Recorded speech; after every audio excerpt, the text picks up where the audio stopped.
babe. Hi. How are you? I'm good, how are you? I'm not well.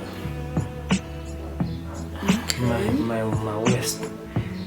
What happened to your waist? So painful. They kidnapped me. Where? I was at the garage filling up the petrol in my car. And they kidnapped me. They just said, come here. When I go to pay for the petrol, then they kidnap me. Oh, really? Yeah. So they beat me so hard. Okay. No, it's fine. You can go and run a bath. I was preparing food inside. Oh, thanks. So, you know. Thank you. Yeah. Oh. I'll see you. Let me just take a bath. Okay.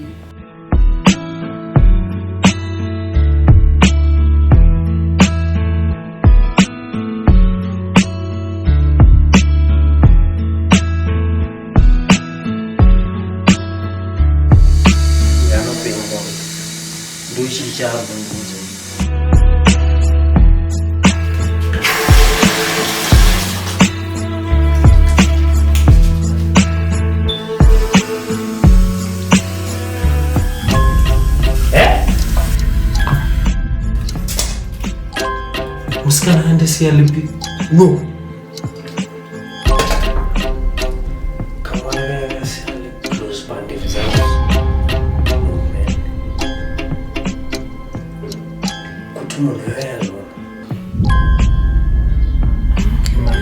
My waist. No, my wife. She just said, regarding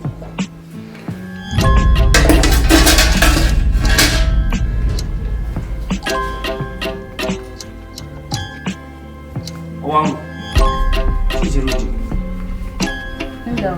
Mama bezogeze chakeda kuchini. I want to understand as which come. What is happening here? What's wrong? I was parkuti achikure. Aiwa.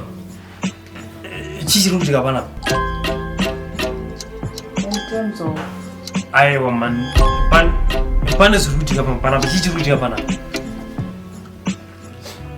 Dawe ndapizogeza ndunzo nzara. Alright, let me get your food. Nduda chikafu.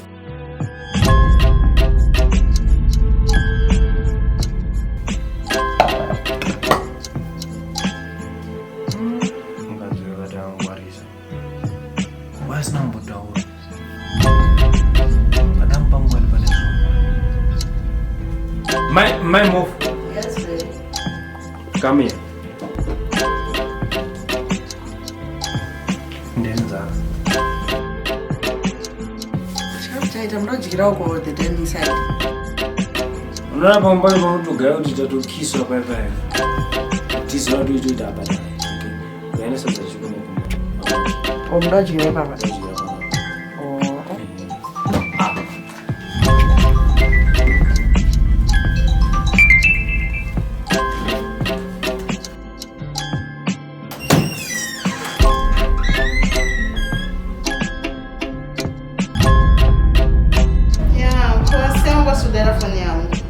Ndasingakunzi kaka. Akoyo naye boy naye yawandita. Kwenda? Kona wangu washandudza kuti ndasala nelipstick padama. Ko lipstick ine basa rei baby. Anti nangokisa chete. Ko lipstick ine basa rei. Ndopinda mawani kana wangu. Okay, so baby, uri kuchanya lipstick. Kumba kwacho naye kumboni nani? Kumboni naye kumba kwacho naye. Nezo zoti mumzo ngwazidi. Ine mumzo wangonopinda Roma. Oh, okay. Manje Roma ikupinda papa because tese totoenda ku Roma wani. Nenondo toenda ku Roma sika Roma ikupinda papa zvikusangana papa. Yonya tondudza chokwadi kuti zvikusangana. Aiwa manezo waida sei izvo. Ndabatsika iwo wewe. Ore ndabvu ndizokufonera mangwana. Okay baby. Changu mwana mangwana kwa mfonera. But thanks him. Pangoro kunokesh. Zvese zvanga zviripo even though kuti wewe momzo akupopota patsai zvinhu zvese zvinenge zviripo kana ndini tozotaura mangwana chidropa kuya. I love you. Bye bye. Sure. nyaya dzedu ndodzinonetsa but anyway ranga ritori timu rangu rokubasa reya